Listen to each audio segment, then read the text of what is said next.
सुप्रभात बच्चों, आज मैं आप लोग को सप्तम पाठ यानी पाठ 7 धातु परिचय बताने जा रही हूँ। धातु को हिंदी में हम लोग क्रिया बोलते हैं। धातु को हम लोग हिंदी में क्रिया बोलते हैं और संस्कृत में धातु बोलते हैं। तो धातु किसे कहते हैं? जिन शब्दों द्वारा किसी कार्य के करने या होने का पता चलता है उसे धातु कहते हैं, यानी क्रिया कहते हैं। किसे क्रिया कहते हैं?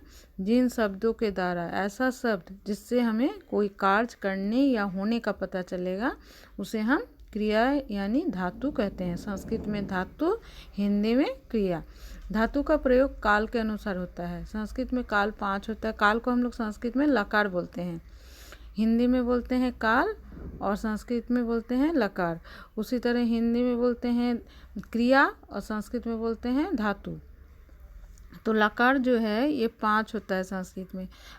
वर्तमान काल, भूतकाल, भविष्यत काल। हिंदी में 3, ऐसे ही संस्कृत में होता है लट लकार, लोट लकार, लीट लकार, लिंग लकार, विधि लिंग। तो इसमें 5 लकार में अभी आप लोग को केवल वर्तमान काल लट लकार ही पढ़ना है। 6 में जाके आप लोग आगे और लकार के बारे में पढ़ेंगे। अभी आप लोग को 5 में केवल लट लकार ही, वर्तमान काल ही पढ़ना है। तो लकार किसको कहते हैं? काल को। तो ये धातु का जो प्रयोग है ये काल के अनुसार होता है। अगर काल वर्तमान काल में हो, लट लकार में हो, तो धातु भी हमारा लट लकार में ही होगा।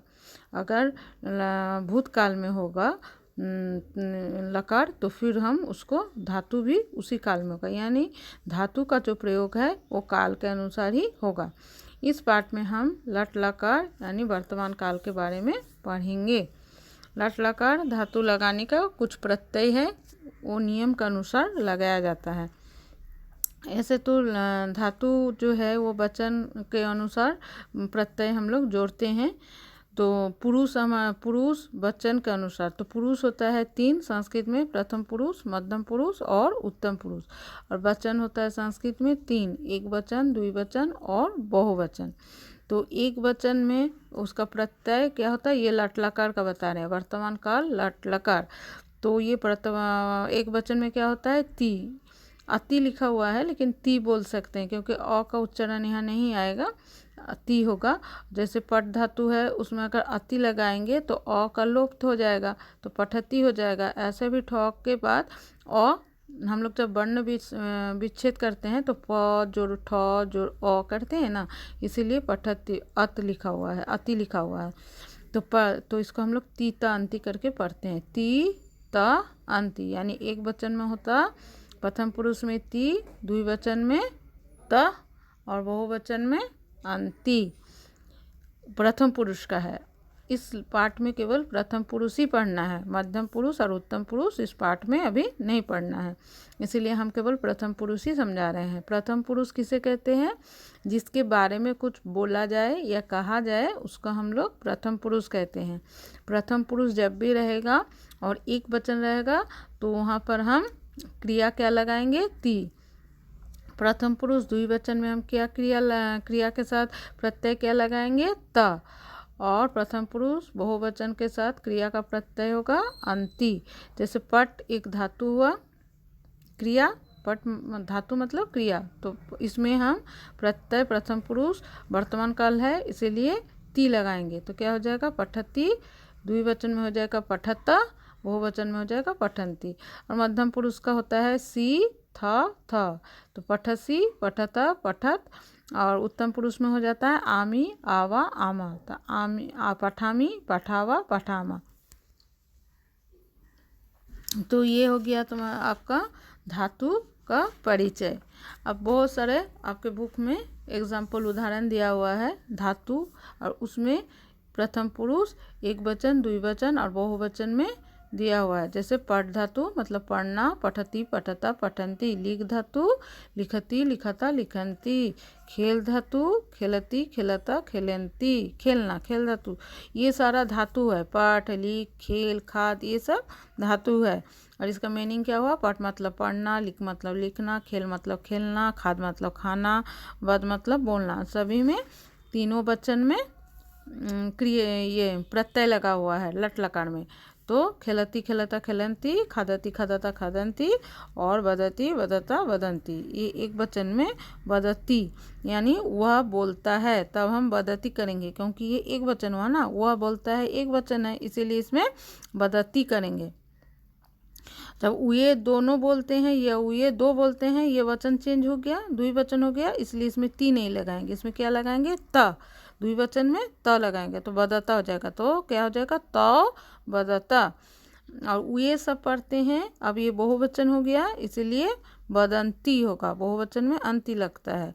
तो सह मतलब होता है वह, त मतलब होता है वे दोनों, और ते मतलब होता है वे सब। तो सह बदती वो पढ़ता है, तो बदता ये दोनों पढ़ते हैं, ते बदंती वे सब पढ़ते हैं, बहुवचन में है। तो ये वचन जब भी देखना है कि एक वचन रहेगा तब ती लगाना है, द्विवचन का वाक्य रहेगा तो त लगाना है, बहुवचन रहेगा तो अंति लगाना है। अब यहाँ और कुछ उदाहरण है। धाव मतलब होता है दौड़ना, चल मतलब होता है चलना, नम मतलब नमस्कार करना, रच मतलब रक्षा करना, त्रि मतलब तैरना। तो धावती धावता धावंती मतलब एक दौड़ते हैं, दो दौड़ते हैं, अनेक दौड़ते हैं। चलती चलता चलंती, एक चलती है, दो चलते हैं, यह स्त्रीलिंग है, स्त्रीलिंग का चित्र बना हुआ है, इसलिए एक चल रही है, दो चल रही है, अनेक चल रही है। चल रही है या चलती है दोनों बोल सकते हैं। फिर नम मतलब नमस्कार करना, एक प्रणाम कर रही है, दो प्रणाम कर रही है, अनेक प्रणाम कर रही है। रक्षा करना, रक्षती रक्षता रक्षन्ति, एक सैनिक, यहाँ सैनिक का चित्र बना हुआ है, यानी एक सैनिक रक्षा कर रहे हैं, दो सैनिक रक्षा कर रहे हैं, अनेक सैनिक रक्षा कर रहे हैं। एक वचन है इसलिए ती हुआ, द्विवचन है इसलिए ता हुआ, बहुवचन है इसलिए अंति हुआ।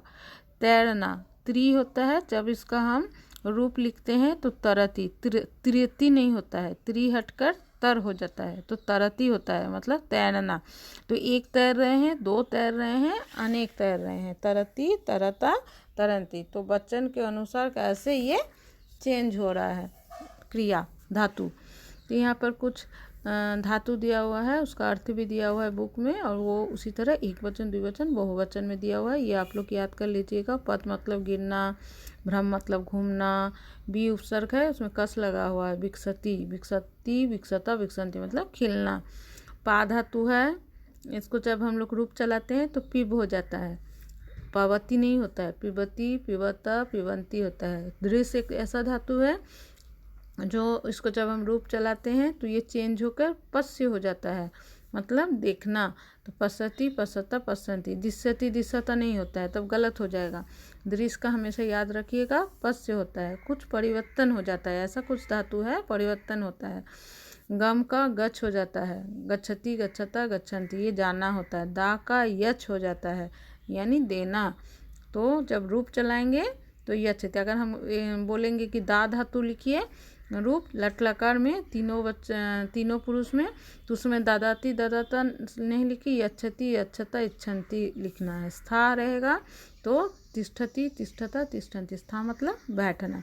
तो संस्कृत में धातु के जो रूप है ये लिंग के अनुसार नहीं बदलते हैं, चाहे स्त्रीलिंग हो या पुल्लिंग हो, कोई भी लिंग हो, लेकिन सेम रहता है, उसमें परिवर्तन नहीं होता है, बल्कि ये प्रत्येक लिंग के समान ही होते हैं। जैसे बाला पतति यानी ये पुल्लिंग है तो बालक गिर रहे हैं, और कन्या पतति ये स्त्रीलिंग है, दोनों में हमारा पतति पतति हुआ, इसमें परिवर्तन नहीं हुआ, जबकि इसका संज्ञा जो है वो चेंज है स्त्रीलिंग और पुल्लिंग में। फलम पतति यानी फल गिर रहा है, ये नपुंसक लिंग में है, इसमें भी पतति ही हुआ। तीनों लिंग अलग अलग है लेकिन उसका धातु जो है क्रिया सेम है, उसका प्रत्यय सेम लग रहा है, इसमें कोई परिवर्तन नहीं हो रहा। धातु के रूप तीनों लिंगों में समान होता है। संज्ञा शब्द के साथ प्रथम पुरुष की धातु यानी क्रिया प्रयोग की जाती है।